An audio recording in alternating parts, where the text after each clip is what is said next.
Al igual que la sexualidad, los estados alterados de conciencia son un tabú debido a que consciente o inconscientemente se experimentan entrelazados con los misterios de nuestro origen.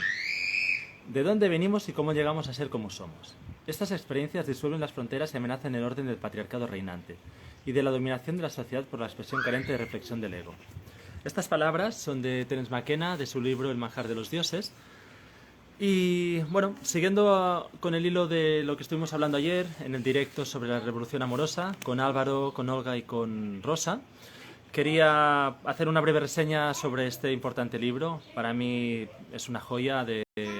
pensamiento y bueno, de muchas de las ideas que se exponen. De distintos niveles, tanto a nivel de espiritualidad, religión, antropología, etcétera. Y bueno, he considerado pues de hacer esta reseña por lo importante que es el tema, ¿no? Terence McKenna fue un outsider, igual que Bill Hicks o Ken Wilber, y cuando hablamos de outsider del pensamiento, en este caso, estamos hablando que son personas que no siguen, digamos, el orden establecido en cuanto a pensamiento, el orden pues, sobre el que se asienta pues, la mayoría de conocimientos que se transmiten, sino que sobresale incluso llegando a ir más allá del pensamiento alternativo, de la corriente alternativa, para establecer una nueva hipótesis, nuevas ideas y por lo tanto, bueno, a mi modo de ver, pues es de lo más interesante. El manjar de los dioses es un libro que, como reza el subtítulo, dice la búsqueda del árbol de la ciencia, del bien y del mal, una historia de las plantas, las drogas y la evolución humana. En este libro establece, digamos, habla, pues, evidentemente de plantas psicoactivas, psiquedélicas o psicodélicas, digamos como queramos, y por lo tanto habla de que el origen del conocimiento, el origen del lenguaje, se vincula con la experiencia del consumo de estas plantas y son las que de alguna forma dieron lugar, dieron una cosmovisión, ayudaron a desarrollar toda una experiencia del ser humano que lo trascendía y a la vez le daba herramientas o lo ayudaba a conectar, para decirlo así, con un lenguaje más actual, lo ayudaba a conectar con experiencias místicas y de esta forma pues impulsó la evolución humana, ¿no? También, por otro lado, no se deja a nadie, o sea, es muy completo el libro en cuanto a referencias. Habla de Eliade, habla de Wasson, habla de Lovelock, habla de Sheldrake, de la teoría de la resonancia mórfica. Habla, bueno, ya digo, o sea, no se deja nada. Hace un repaso pues también a nivel de los mitos, a nivel de las distintas culturas en las que floreció una experiencia de matrilineal y de matriarcado y por lo tanto es muy brillante y es muy audaz su tesis. Y a la vez también habla digamos, del capitalismo y expone unas ideas en las que, pues, nuevamente me parece muy brillante, en las que habla de las drogas del capitalismo y cómo estas drogas son las drogas, digamos, son como las migajas, o sea, es como que nos hemos quedado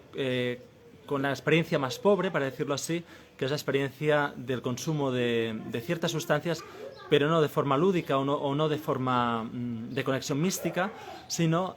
básicamente pues es el consumo para la producción, o sea, el consumo, digamos, que el capitalismo ha establecido como correctas, como legales, y a partir de aquí, pues esto, ¿no? Pues es como que se ha obviado toda la parte lúdica y la otra parte que tienen los enteógenos también dichos, ¿no? O psicodélicos. A la ayuda o al refuerzo de la tesis de Terence McKenna podemos hablar también de Albert Hoffman, otro outsider sin duda, un ser brillante o sea, de una magnitud que yo creo que todavía no somos conscientes del trabajo inmenso que desarrolló Albert Hoffman, no solo por una cuestión química o por una cuestión, digamos, de, bueno, todo lo que desarrolló, sino por ir mucho más allá nuevamente de su ámbito y explorar e investigar entrelazando distintas disciplinas. Pues como decía, pues reforzaría en esta tesis también a Albert Hoffman, Wasson,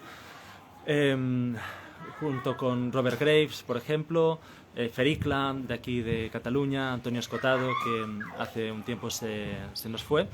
y entre muchos otros, ¿no? También podríamos hablar incluso como el origen o como, digamos, sí, como sería el precursor de la psicología transpersonal, como muy bien supo desarrollar y supo ver Stanislav Grof, y junto con el trabajo, digamos, de toda esta corriente, ¿no?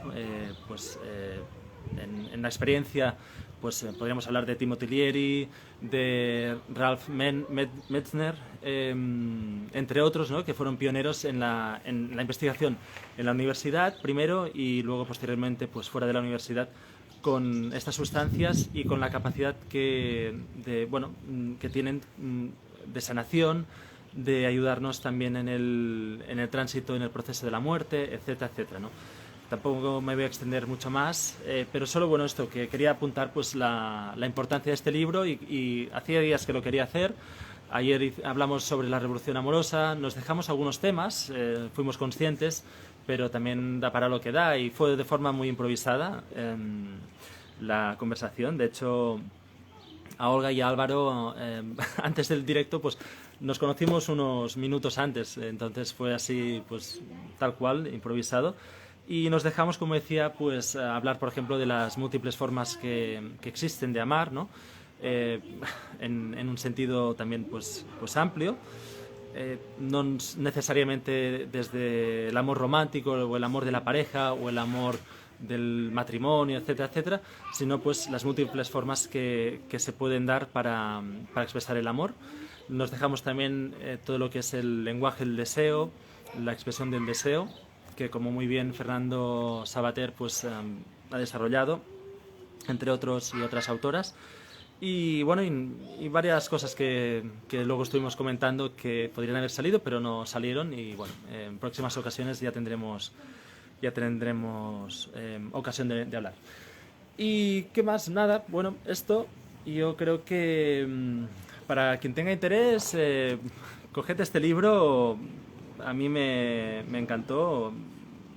te libra de muchos prejuicios, de muchas cosas que no se cuentan con la suficiente claridad o con la suficiente, digamos, también porque el interés académico, el interés, digamos, el mainstream, ¿no? El mainstream académico pues no ha tenido interés, y quien ha tenido interés, como por ejemplo Terence McKenna, doncs,